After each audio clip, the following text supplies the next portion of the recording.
Hello and welcome. Kerry here from Healing Humanity, the Power of a Proper Human Diet, along with Adam, Lynn, Barb, and Ashley. And we are here for our Thursday night Q&A. We're going to do some giveaways. We're going to have some fun. We're going to answer your questions. And before we get started, I just wanted to prompt everyone that's jumping on and joining. Please start right away and post your best question for us. And if you use hashtag ribeye, we're going to be giving away a Healing Humanity shirt in color blue shortly. You can either post your best question with hashtag ribeye in the chat or your carnivore testimony of healing with hashtag ribeye. And do we have any announcements, Ashley? I'm trying to think now. We just had our big South Carolina meetup. Yeah, we just had the big South Carolina meetup. So I guess the announcement is waiting on you and Adam to get the documentary date so we can start doing some premiere dates, and some big announcements will be coming, but I know that's coming soon. Meatstock is our next event that we are committed to being at and being a big part of it, which I'm super excited about. That's going to be an incredible event. And that one is May 1st through 3rd, or 2nd and 3rd, I guess. And those are, I know the tickets are selling quickly. I think the conference is still available, and I know there are plans, and I guess I don't want to overcommit here, but you can correct me if I'm wrong, but there are plans that the Healing Humanity documentary may just be shown at the conference. So y'all get your tickets. If you haven't, come meet us there. I know Kerry and Adam are going to be doing a lot of Healing Humanity, probably guests, talking about the documentary and the things that we did in there. It's going to be super exciting. Absolutely. Meatstockconvention.com, and Emma's going to be there too. So come out and meet Emma too. I always get that question. Where's Emma? Is Emma coming? Emma will be there. All right. You guys ready to jump into some questions? Let's do it. Let's go. Here we go. Our first question is from Leslie. I'm curious if anyone else has quit using salt. I quit last year and now it blisters my tongue. Malden is what I used. Adam, you still doing salt? I am, but at one time I did quit because it caused nausea for over a year and I couldn't figure out what it was. Seen a video from Bella, Steak and Butter Gal, where she did not eat salt, and I thought, well, I've eliminated everything and was just eating meat, salt, and drinking water. And I thought, well, I'll give it a try. I'll get rid of the salt, and it fixed my nausea issues. So I suspect it was causing some sort of irritation to my stomach, and that happened early on, and it just continued because I kept consuming just tons and tons of salt. So yeah, consuming excess salt can cause issues and problems for people, especially the blisters. So yeah, and it's really easy with Maldon to overdo it. Is that right, Ashley? Sorry, I was on mute. To overdo it, yeah. I haven't had any issues myself, and I tend to use a lot. But I know it definitely has affected others, and I know that there are some that, like you said, have seen some benefit. So I haven't heard of the tongue blistering. That's new to me. I've never heard of that. And so I don't know if it's just Malden's that you've tried, or if you've tried other salts and found to have the same blistering on your tongue, but you might try a couple of different brands. But just make sure you're getting your electrolytes in for sure. Good stuff. All right. A question from Jack Young Jr. Anyone here who have recently helped see the carnivore way of life? Who have you recently helped see the carnivore way of life? What stands out about what they are looking to heal? Adam, Lynn, Barb, Ashley, have you recently convinced anyone to start carnivore? I can help with that. Yeah. A vegan.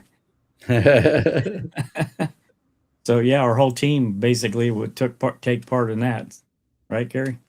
Yeah, absolutely. Yeah, we did a private screening of the documentary here, and we actually had a vegan that said she's starting carnivore. And I don't know about you, Adam. I was like, is this real? Is this really happening? And she Right. subsequently joined our healinghumanity.life membership site, which there's a code on the bottom of the screen if anyone's interested in joining us. But she's legit. She was vegan and she's going carnivore now, which is incredible. Yeah, amazing. It's really neat. I'll share a story that it's just, again, it's one about just, again, your example. We talk about a lot of times that you can knock people over the head with all the information and they just won't listen a lot of times. And so that's not always the right approach. And sometimes it's just the example and letting them see that. And there's a lady at my church that we've, been talking about carnivore for a long time. And she has been doing some carnivore, but it's been really kind of, off and on, not a real good, steady dose of true carnivore and, some cheats and whatever else. And her husband have recently had some recent doctor visits, and both of them came back and said that their doctor's on board. In fact, their doctor's saying that he's recommending several of his patients now doing carnivore, and they had some incredible results in their last blood work. And so it's just that kind of like, again, we talk about community all the time and how important it is, but when you know other people and you can kind of lean on somebody else and it's in conversation, you're sharing videos together, it makes a big difference. And it's kind of fun seeing those kind of influences land in the right direction. Yeah, I've had a few people recently, and I mean, my friend that I brought to our San Diego meetup, Lori, she has a lot of pain from arthritis, and it was funny because since she came with me, she was eating carnivore, had no choice because she was traveling with me, and by day 2, I think she said that her foot pain was gone. And that was pretty incredible. And then I have also had another friend who had gut issues that she had been for years to gastroenterologists and they had not been able to help her at all. And so she decided to try carnivore and her gut pain went away just recently. I don't know if this person actually decided to do it, but we just recently sold our house. And so the notary that came by to sign the paperwork, she needed to see my driver's license, and it doesn't look anything like me anymore. So that brought up the topic. And so we started talking about carnivore and all the benefits I've had. And she has rheumatoid arthritis and is on 3 different medications, including biologics. She was so intrigued and decided to check us out. So I don't know whether she's done it or not. But. Well, I have a friend that asked me a few questions when I went carnivore, but really didn't say a lot. And then a few months ago told me that she went carnivore and she has a gastric sleeve. So she had to be really mindful of small meals, but she was able to lose 50 pounds.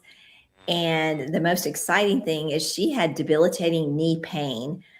She actually had an injury when she was young. She couldn't bend her knee at all. And she is free from that pain that's plagued her for years.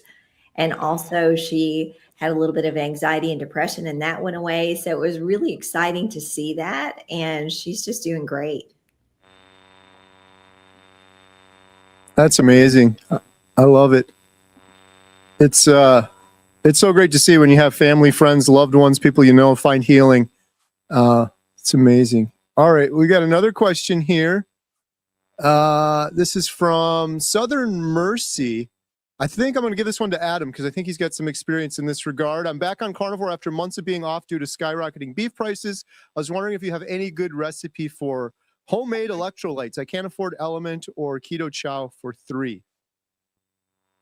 Yeah, so I don't have a great recipe. So it's really going to depend on, you and what type of electrolytes you can handle, especially in the realm of magnesium. So with magnesium, glycinate, and there's several others that you can choose from. So you're going to definitely want to experiment to find out what is best for you. But if you've had Element and it hasn't been an issue for you, they actually put the ratios of their electrolytes for their, I believe, I'm not sure if it's for all of them, but I know it's for the plain one.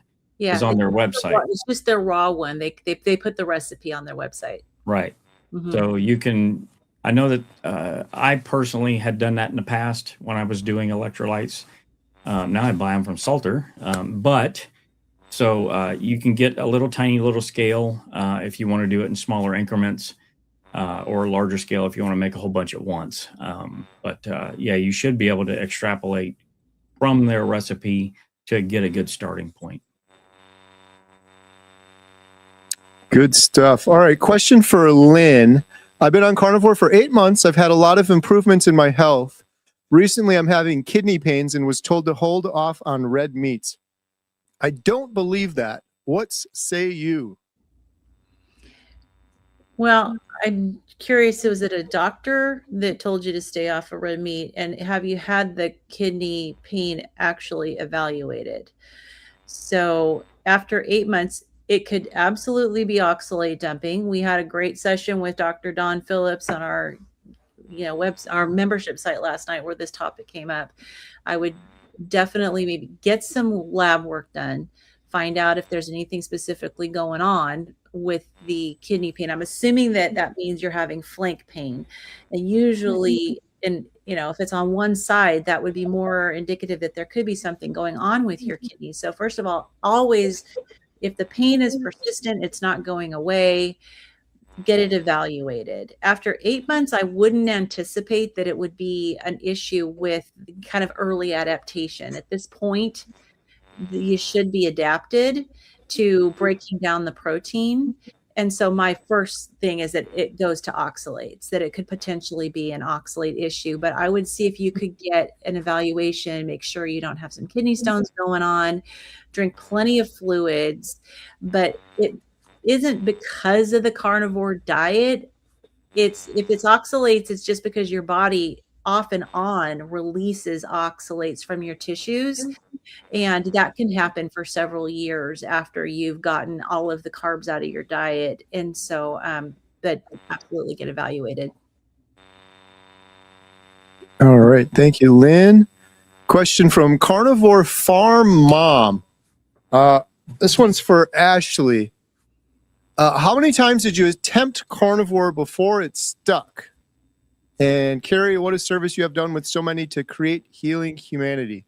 Well, there's a huge, amazing team, including several individuals on the panel right now that made all of that happen. But thank you for your nice words. But yeah, Ashley, what do you think? How many times before did you attempt carnivore before it stuck?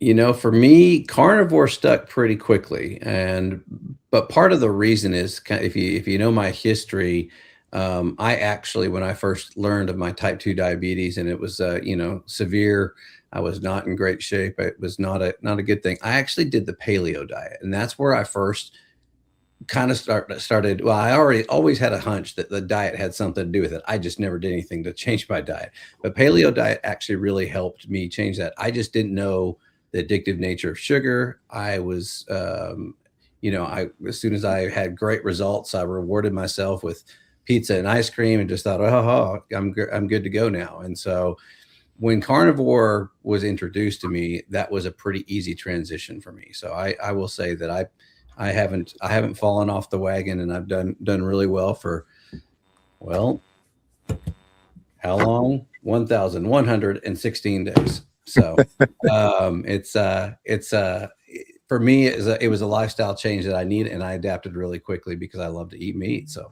it's not been a challenge for me. I know there are others that definitely have had some fall off. I think if your why is strong enough and you're ready for that change, it's a great transition and easy to stick to. Absolutely. Yeah, I tried keto several times before finding carnivore, but carnivore stuck for me. All right, we got a new member.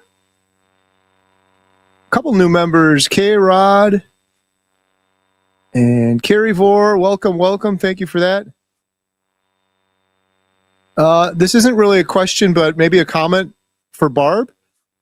I'd be interested to hear Barb's feedback on this one. Tom's daughter, who has autoimmune, is now carnivore, and the grandson is ketovore. Oh, that is fantastic. I truly believe from my own experience and from the research out there that there's nothing better that you can do for autoimmune than to go carnivore. And the fact that your grandson is ketovore is awesome as well. I'd just be curious to see how he's feeling with it and how your daughter's doing. Yeah. Awesome. Good news. All right. Here's a question for Adam or Lynn or anyone. I don't have experience with this myself, but was wondering if Propel water is a good source of electrolytes. Propel water. Yeah, I don't have any experience with this either.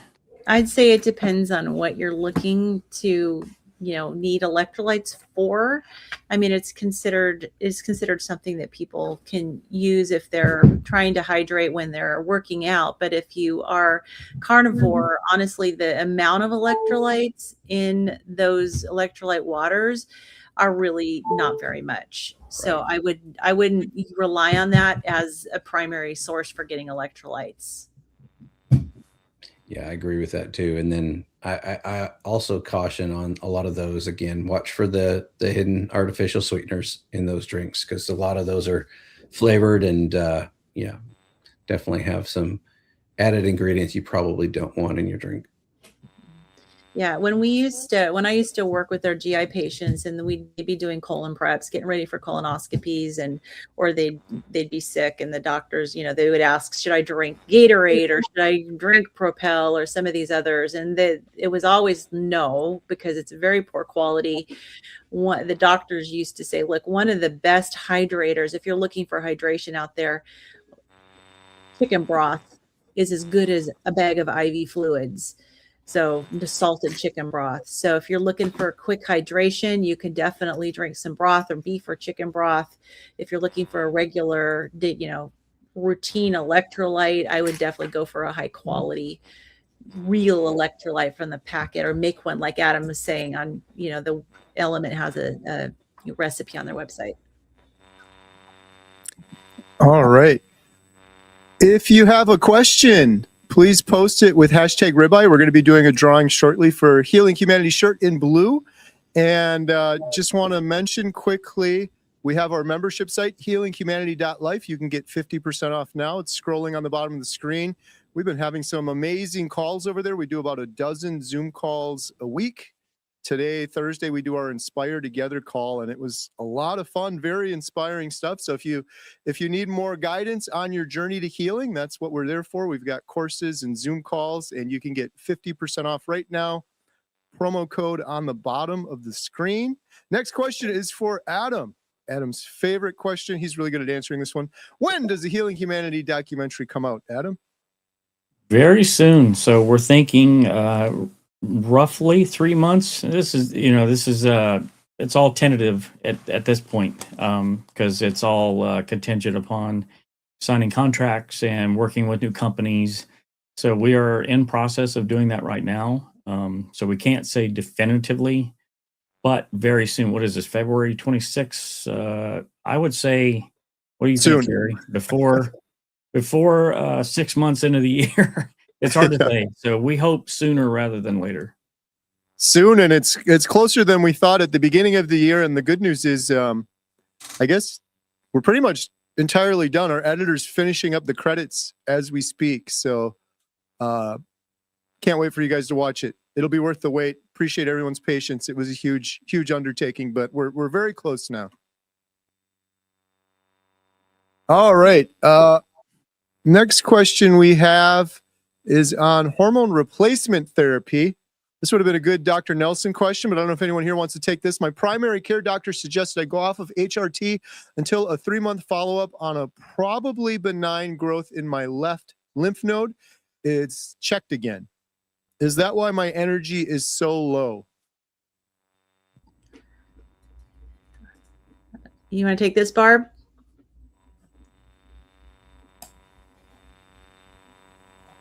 So, yeah, I'm just going to say that I don't know that there's a way to know that your energy level is low due to the growth in your lymph node.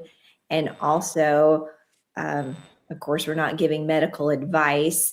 I don't know particularly why he suggested that you go off HRT. I do know in some cancers involving estrogen that it could be a concern, but I really can't give a definitive answer on that. And definitely would follow up with your physician and get the things checked. I don't know, Lynn, do you have anything additional on that? Yeah, I mean, my thought was the same, that there's a reason, obviously, why I would definitely ask your whys to your doctor, because if it's already been determined that it's benign, but yet they want to check it again, they're obviously in that monitoring phase. And so my guess would be that they haven't 100% ruled out that there might be something else going on, and they're just being cautious.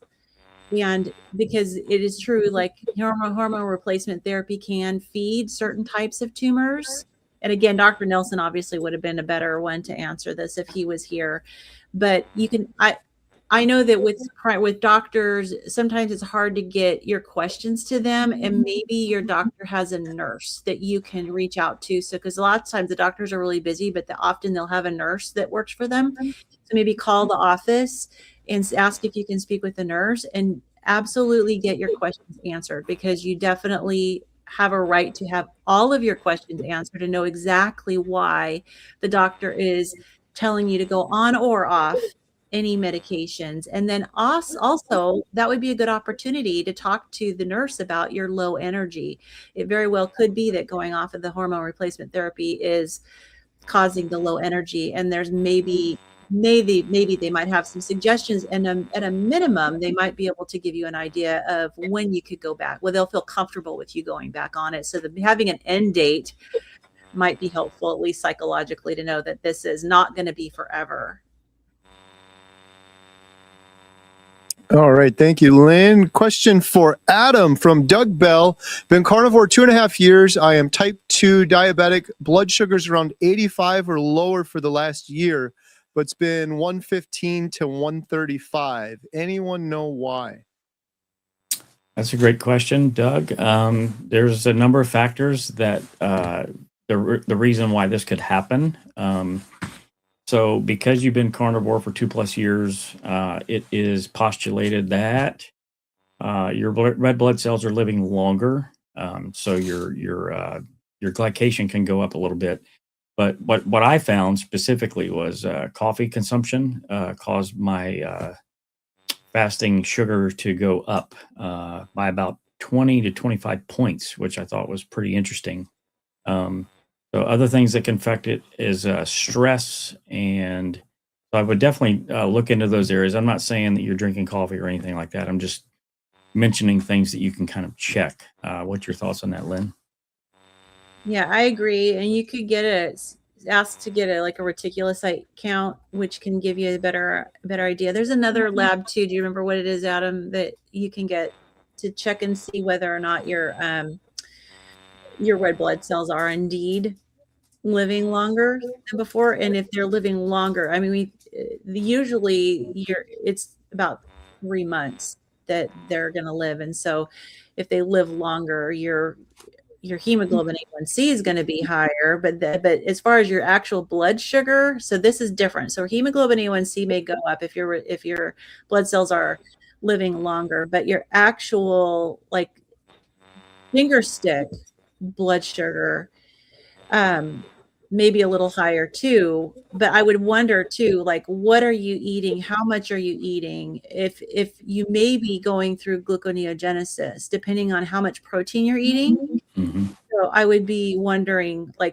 are you, maybe check and see, track your macros for a few days and see how much protein you're getting. Because regardless, if your body's nutritional needs are being met beyond, and you're eating more than what your body actually needs, then you're going to go into gluconeogenesis. You're going to be producing glucose out of that protein. So I would definitely track for a while if you can get a CGM and kind of watch and see how your body's responding to the different foods you're eating. You can eat too much protein on a carnivore diet, and that can affect your blood sugar.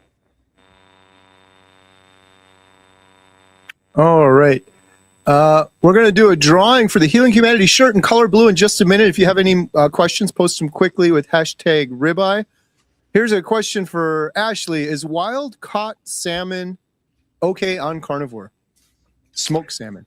I'm not sure. You may have to invite me over to sample it first, and then I'll tell you. No, absolutely. Yeah, sounds amazing. Salmon's excellent on carnivore, and smoking it's even better. So yes, please. A quick follow-up question, Ashley, as our resident meat smoker, have you made anything delicious or interesting lately? Delicious or interesting? Yes, I guess is the answer to that, but it's kind of always my recent go-to is a tri-tip smoked. It was amazing. I smoked it for about 2 hours, and I just love. It's a cheap cut of meat, but it turns out fantastic. I love it. You smoke it, and then do you sear it afterwards? I do. I just like you, hot on that kind of little mini egg, and get a bunch of flames on it, and I don't season it or anything. I slice it, put a little salt over the top of it, and it's become one of my favorite meals. I'm looking forward to warmer weather here in Wisconsin. I'm in a big baby, but there's snow and ice all over my grill outside, so I'm always just I'll just do it in the house. But it sounds like a delicious meal. All right. Well, we're going to do the drawing now for the Healing Humanity shirt in color blue. Do we have a drum roll? Yep. Drum roll, please. Here we go.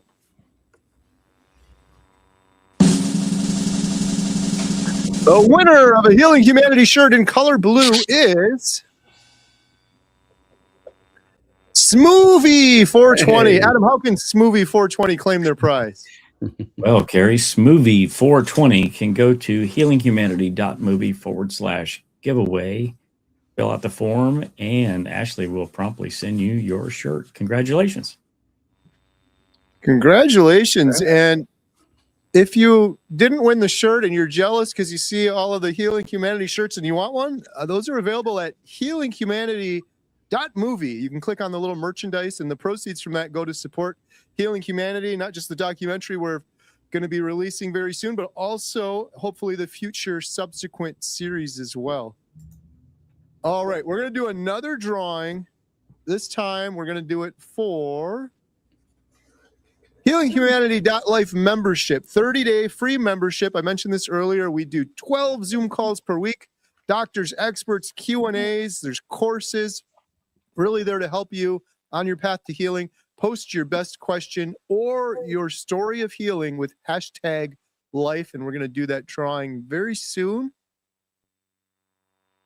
All right. We've got a question from Paul. Any advice for type 1 diabetes? I am very close to 0 carb. Barb, any thoughts on that one? So I would say that as a type 1 diabetic, you are managing your blood sugars and checking them and working with your physician. Definitely, there's been a lot of research on low carb for type 1 diabetes. Dr. Bernstein has a lot of great stuff on that. So I think it's something that you really have to pay attention to and make sure that you're dosing insulin properly. But there's so many success stories of diabetics who've been able to drastically reduce their insulin and really pretty much control their diabetes with diet. Now, Lynn, what are your thoughts?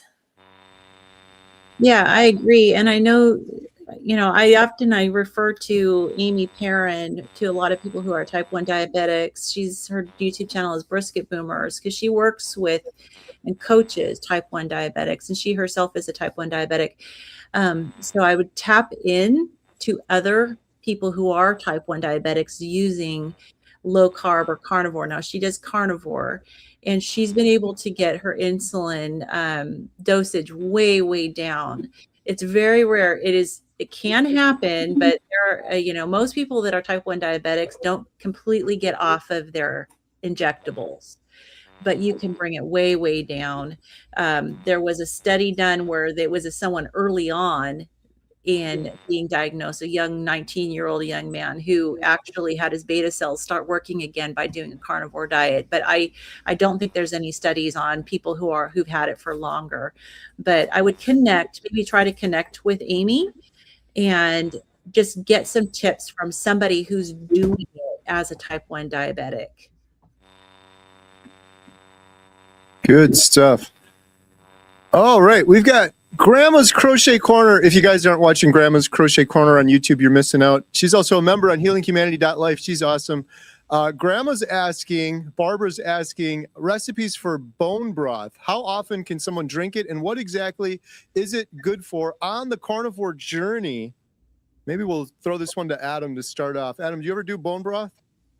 I do occasionally, and really, I don't do the traditional bone broth. It's more like back when I was eating a standard American diet, more so when I was a kid, and I went to get a pop or soda, as some people like to call it, from a restaurant, and they had all the different types of drinks. I would get a little bit of each one. They'd call it a suicide, and that's what I would drink. So that's kind of the way that I make my bone broth, is I save scraps from every piece of meat that I have and whatever bones, throw it into a pot. Of course, I save it in the freezer, and then I throw it all in a pot and sort of make like a stew out of it. So it's not in the traditional sense of making bone broth, but let's see. How often can you drink it? I would say as often as you can stand it. There shouldn't be any issue why you wouldn't be able to drink it as much as you want. And what is it good for? It's got a lot of good vitamins and minerals in there. It's got collagen. You got lots of fat in it. It tastes really good. So yeah, I'd be interested to hear what the rest of you guys have to say about that. Just if you're histamine sensitive, you may not be able to drink bone broth. So keep in mind, it's different than meat stock. So meat stock is just the juice that comes off of the meat itself, not necessarily from the bones. So the bone broth tends to be higher in histamine because of the fact that it's cooked for a very long time. So if you're histamine sensitive, you may have an issue with it, but if you're not, I absolutely agree. You should be able to drink it as often as you want to. I was just going to add, I've talked about this person before. My friend Malia, she works with folks that have really serious autoimmune disorders, and she's a big advocate for soft meats and bone broth, just for healing in general. So good for healing. The collagen part Adam mentioned too, I think is huge. Our friend Mimi too, who just came to our South Carolina meetup, she was the one that got me and the girls doing bone broth, and I think she does it every single week. It's like a regular part. Every week she's got bone broth going and consuming it regularly. So good question, Grandma. Thank you. Oh, here's a question for me. Why are you all so awesome? Keep slaying it. Because we're a carnivore. Carnivores are awesome. There's nothing we can do about it. Once you become carnivore, you're automatically awesome. No way around it. This is a follow-up from the earlier question. This is Nina. My daughter feels best on meat. She has POTS and EDS. Took a month to come out of low energy phase. Wow. We were just talking about that on the membership site. POTS and EDS. Yeah. Yeah. And hi, Nina. Good to hear from you. And we have 5 Homestead How memberships gifted from Bob Beater. Thank you so much, Bob. Really appreciate it. Yeah. Memberships Bob, all go. We showed your picture, the one we took with you and I and Dr. Nelson on our call on our membership site. Yeah, it was great seeing you, Bob, at South Carolina. Yeah. It's always great to see Bob in his pants. Got to see Bob in the pants. There it is. Yep. And we got Lori Carnivore Cheer, $5 super chat. Lori, you don't have to do that. Thank you so Lori. much. Thank you, Lori. Congratulations on finishing the documentary. Thank you so much, Lori. All right, and we have a question from Lori. We'll throw this one to Lynn maybe to start. What is the best approach to dealing with iron deficiency anemia? Well, definitely work with your doctor because it's not something to mess around with. And very likely your doctor's going to probably want you to take either an iron supplement or an iron infusion to get your iron levels up. Basically, you need to figure out what is the underlying cause of the iron deficiency anemia. And so I would absolutely say definitely work with your doctor. I mean, eating a carnivore diet is definitely a good, it has lots of that heme iron. But if you're still anemic, you absolutely need to work with your doctor, because you're not going to feel good if you're anemic. And so, sometimes we have to supplement. We have to work with our doctor. We're not against doctors here. One thing I'd like to add on that is, so one thing that can block the absorption of iron in your diet is coffee. So that could be a potential issue as well. If you're eating any sort of vegetables at all that have oxalates in them, oxalates can also block the absorption of iron. There's other things too, but those are sort of the main ones that people would run into. All right. Question from Ann Johnson. Those days I don't want to cook. Can I still be healthy only eating bacon and fried eggs? What do you think, Ashley?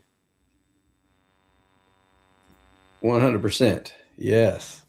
In fact, I mean, if you're a normal human being / carnivore, you should be cooking bacon in bulk. You can't just cook a couple of pieces. You got to cook it, and you always have to have extras to hand out whenever somebody needs some bacon. Bring purse bacon with you, absolutely. And eggs are fantastic. It's really one of the most nutritious foods that you can eat. So yeah, you're in great shape on your off days eating bacon and eggs. One of my favorite meals. I will say I got spoiled when we were in Charleston. I got to eat a Jen Man fried egg, and it was delicious. Cooked and prepared by Jen Man herself. Nice. Rebecca, not a question, but I miss seeing y'all's faces. Oh, Hey, Rebecca. hey, Rebecca. We miss seeing you too.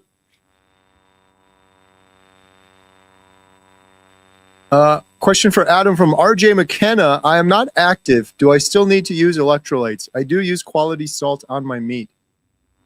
That's a great question. So it really just depends on you.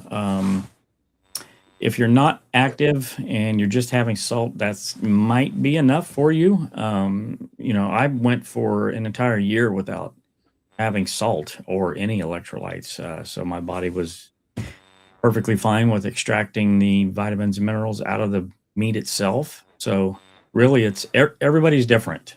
So all you can do is maybe titrate down and see if it's causing an issue for you or not. Hopefully your body will let you know as you do that. So maybe do it a little bit slower than what you think you should, and you may get to where you don't need to take any at all. All right. And we're still doing a giveaway. If you have a question, you can still get it in. #life with your best question or testimony. Here's a question for Barb. Have you ever gone on a prolonged sardine fast? I heard it's a game changer by day 3. So I have done 72-hour sardine fasts a couple of times. And okay, I'm one of those strange people that actually like sardines. Now, I will put that with the caveat that it depends on what kind of sardines you're eating, because there's different kinds. So I would say if you're considering doing a sardine fast, find sardines that you enjoy as much as you can, and then just eat sardines on those days of the fast until you're full. I mean, I don't think there needs to be a limit on the amount of cans of sardines that you eat, although a lot of people will say it is self-limiting just because they don't care for sardines. And I will say that I did feel pretty good. And as far as getting ketones up, there's something a little bit magical about that, as Dr. Boz says. The last time I did it, actually, my husband had the flu and I felt just a little bit off. And I decided that I was going to do a sardine fast. So I did a 3-day sardine fast, and I felt great, and I didn't get sick like he did. So I'm going to give credit to that.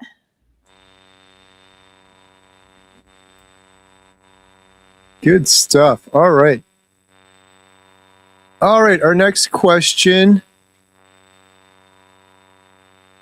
Desmond is asking, I've got 3 teenagers and I want to eat to grow taller. Any suggestions? Adam, what do you think on that one? Well, you have 3 teenagers. So what do you think? Eat meat. Eat carnivore. There you go. The only thing I could think when I read that was I've heard Dr. Chafee talk about this before, but different groups of people that have been primarily meat-based that were giants. I think he's mentioned, well, for one, the Maasai eat mostly meat and they're incredibly tall. And I think he said the Mongols, and there's other groups of people throughout history that were just giants. Dr. Chafee's talked about before that ate mostly meat. So yeah, I would do carnivore. eat a lot of fatty meat. Well, the Plains Indians, there's stories out there about the Plains Indians back before we wiped out the bison, that they were unbelievably strong. They're described as being like absolute specimens of manhood. Now, I'm assuming these teenagers are boys, because usually it's the boys that want to grow big and strong. But if you can look up, the documented stories about these Plains Indians, and they lived off of bison. That's what they ate. They were basically carnivores, and these men were unbelievable. And the talk is not just on their how physically fit they were and how tall they were and strong, but their brains. They were so incredibly smart and intuitive and just impressive human beings. So that's something that maybe your kids might be interested in reading about them, and that would probably really inspire them. Absolutely. All right, here's a question for Ashley from Jack Young Jr. What best practices do you recommend for type 2 diabetic who had A1C of 10 at high and now ketovore? Sounds kind of familiar. Sounds very familiar. And I know Jack's been commenting on here before too, so appreciate that comment. A1C of 10. There's a lot of people, unfortunately, that have their A1Cs high like that. It's definitely a process. As you know, A1C is a measure of over 3 months. So it's not an overnight success, but you will see it come down on the carnivore diet.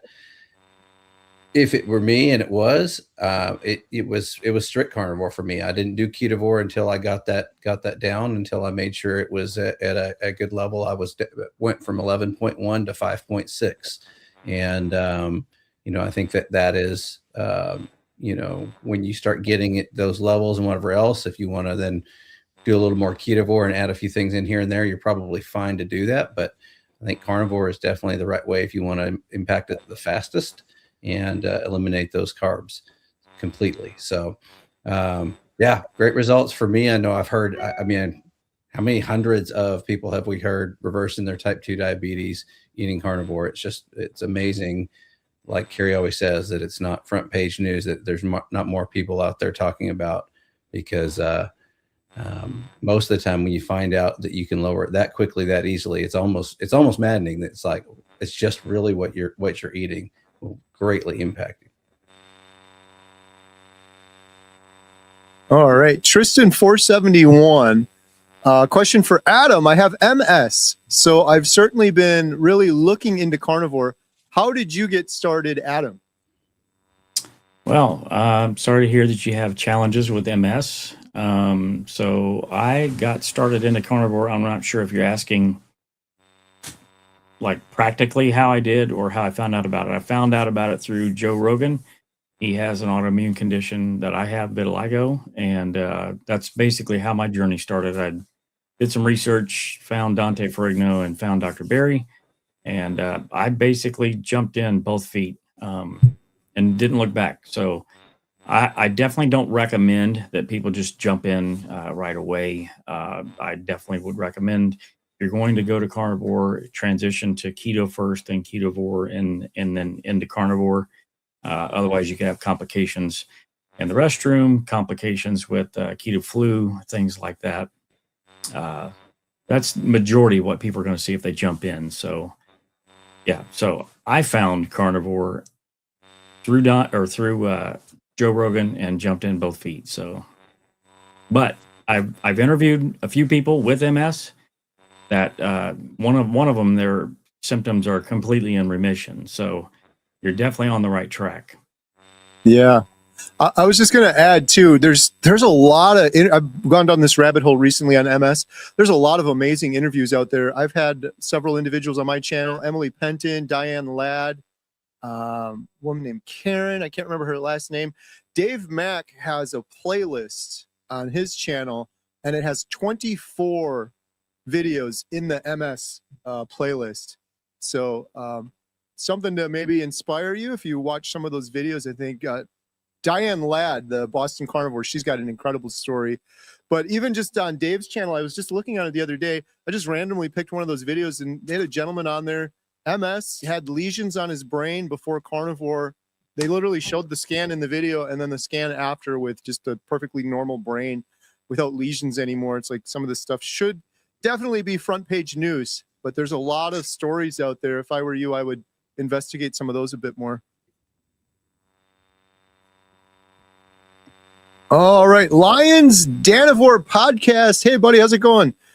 Carrie, when will you come to Long Island, New York? I will cook the absolute best asado Argentine barbecue you ever had. We cook the whole cow, brother. The lifestyle is heaven sent for me. I'm coming over right now. Let's go. I'm looking for plane sounds tickets as we incredible. talk here. Yeah, appreciate it. I'm going to We stop got- and get the salmon first, and then I'm heading to New York. Right. All right. Question from Julie. How can I slow cook beef so that it tastes really good and is tender? Can you recommend any good spices to add? So I'll take this one quick.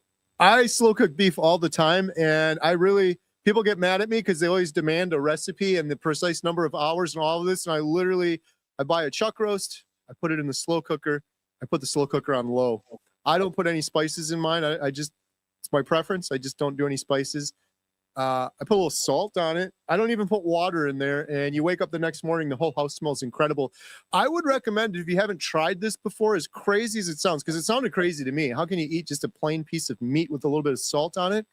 It turns out incredible. And we've made this for our non-carnivore family. We had this at Easter once, and everyone was like, you got to give me that recipe. And I'm like, it's literally a chuck roast, a slow cooker. I do nothing else. I put it on low, and the meat is really the star of the show. That's what tastes so good. You really don't have to hide the meat with spices or sauces or anything like that. It really is incredible when you do it that way. So that'd be my recommendation. Try a chuck roast, low and slow overnight, a little bit of salt, don't add any water, and see how you like it the next morning.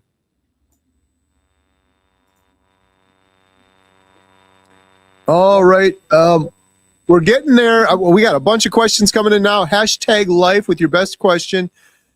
Carnivore Cheer said, I use Redmond real salt, but I've heard some people say sea salt is better. Is there any truth to this? I'm going to toss this over to Adam because he's an expert on salt. I am not. But through our mutual friend, Scott Everson, who runs Meat Stock and also owns Salter, he has a lot of good information on his website about Redmond specifically, and tests that have been done for heavy metals and other potential toxins that could be in the Redmonds versus his sea salt. And it does seem like the general consensus is that sea salt is pretty good, but you have to get it from a good source. The sources that he's pulling from up north in Norway seem to be fairly clean, some of the cleanest that you can find on the planet. But there are some sea salts that are, not very good. So you just kind of have to be careful. So I'm not a salt expert, but that's about the extent of my salt knowledge. Carrie, you did research on it. You're not a salt expert, but you play one on TV. Yeah, I agree with what Adam's saying. It's like everything in the carnivore space. We got to be detectives, and you really got to dig into things. I guess the one thing I'll add that I think is really interesting, and Scott's mentioned this before too, and I agree with it. I always like to live by what is ancestrally appropriate. So eating meat, drinking water, fasting.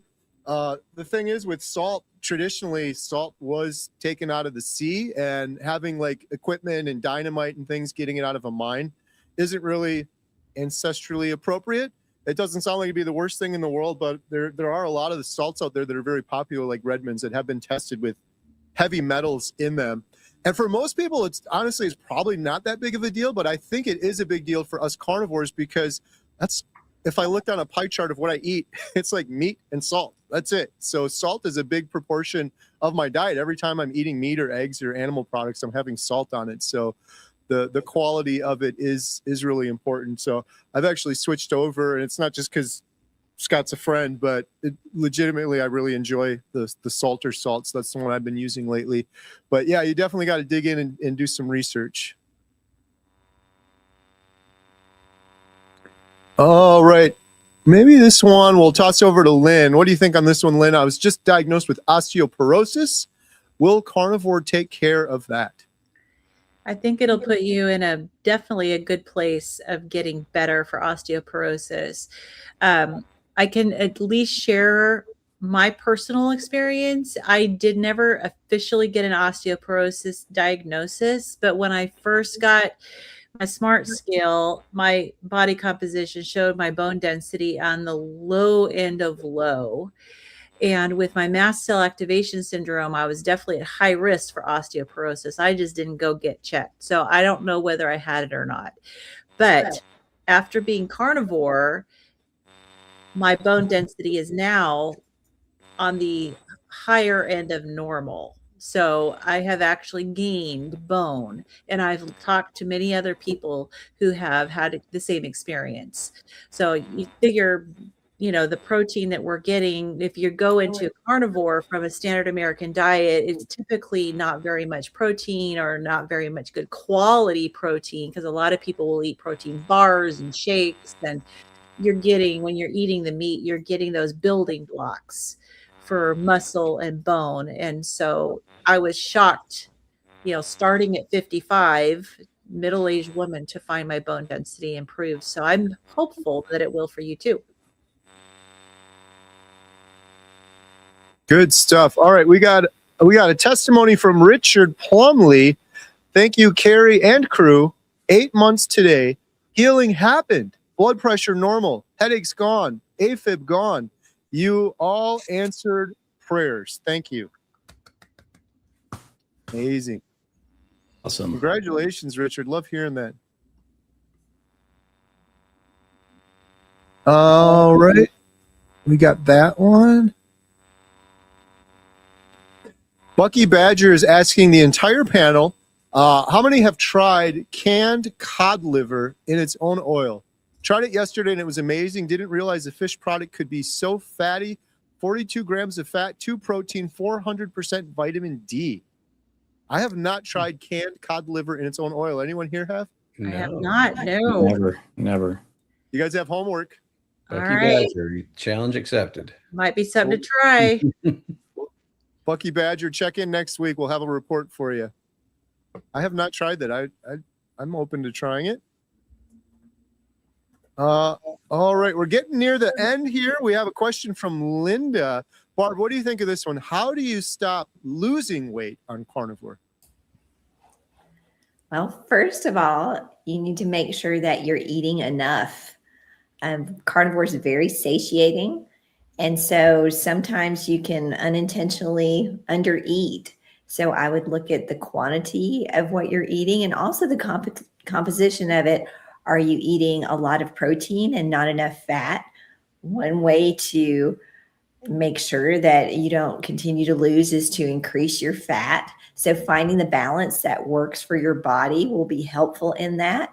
So I'm not a fan of tracking, but it may be a good thing to do for a few days just to figure out, hey, how much food am I eating? How much energy am I taking in? And what's the composition of that? And then make adjustments from there. Absolutely. Good stuff. Thank you, Barb. And then we have a question From Thinking for Myself, this is for Lynn. Lynn, what do you say to someone who says they have thyroid problems as they eat a candy bar and make excuses why they cannot do carnivore? Unfortunately, that is probably a very common problem. And I know as carnivores, it's really difficult to be in the situation where you have the answer, that this is something that can help people, and they're still in that self-sabotaging mode. And honestly, somebody who's like that, they have not come to the place yet where they're ready to give up their candy bar. And we all, so many of us came from being addicts, and so I would just say, just to model for them what good health can be on a carnivore diet, and offer the information to them. But if they are constantly making excuses, they're not in the right mindset, and unfortunately there's probably not a whole lot you're going to be able to do to convince them, but just model for them. Yeah, good stuff. Sometimes it's the best you can do is just be the best example and say your piece and then let them. Oh, I've been there. There's nothing that was going to convince me to stop eating my junk food. So I understand. And here's a great comment. Thinking for Myself, healing humanity has changed my life. That's Me awesome. too. Wow. Amazing. Thank you for sharing that. Appreciate it. All right. Well, we're at the top of the hour. We apologize if we weren't able to get to all of your questions. We do this every Thursday at 6 p.m. We're still going to do the drawing for the Healing Humanity 30-day free membership. But if we weren't able to answer your question, you can always join our membership site, healinghumanity.life. Promo code, link in the description below to get 50% off. We can really spend more time and thoroughly answer any questions you may have in there. Before we do the drawing, Adam, Lynn, Barb, Ashley, do you guys have any big announcements or anything new coming up on your channels? I do not. Well, I did. I've just moved, and I know I mentioned this last time we were on, that I've been, I moved out into the country and bought a Frank Lloyd Wright style house. I did a before video, and so I'm going to be posting on my channel as we remodel and do work on the property. And it's still going to be part of my carnivore channel because it's part of my story. I would not have been able to have the physical ability to do any of this and to actually have acreage if I didn't have healing. So check out Midlife Carnivore, and soon I'm going to get that video out there to show you what our crazy house looks like before we start doing the work on it. That's great. That's exciting. You're doing all these adventures that you wouldn't have done otherwise. It's pretty awesome. Just a quick reminder, there's a link in the description. Make sure you subscribe, follow Adam, Lynn, Barb, Ashley. Links in the description below. Barb, do you have anything new coming up? No Carb Barb? I've got a show coming out tomorrow. So anybody that is suffering from chronic illness or knows somebody that is, it'll be a good episode to watch. I love it. Ashley, Carnivore Brothers. Nothing too exciting coming up. I definitely need to get some others out there. I've got a couple of things that are partially finished, but not enough to get them published yet. So hopefully soon. All right. One last thing, Carrie. Yeah. So there was a comment from Jason_916. He said he's asked Salter multiple times for a COA, and they are ignoring me at this point. So I just spoke with Scott, and Scott said to email him directly, scott@livesalter.com, and he'll connect with you and make sure you get what you need. Good stuff. All right. All right. We're giving away a 30-day membership to healinghumanity.life. Drum roll, please. The winner of a 30-day membership to healinghumanity.life is Jana Hallman. Congratulations, Jana. Adam, how can Jana claim their prize? Well, Carrie, Jana Hallman can go to healinghumanity.movie/giveaway, fill out the form, and Lynn will promptly send you a code. Congratulations. Congratulations. And thank you all for your wonderful questions. We really appreciate it. We do this every Thursday night. almost every Thursday night. We missed one. 6 p.m. Central Standard Time. So make sure you subscribe. Make sure you check back and you don't miss it. And we'll see you guys on the next call. Have a good night, everyone.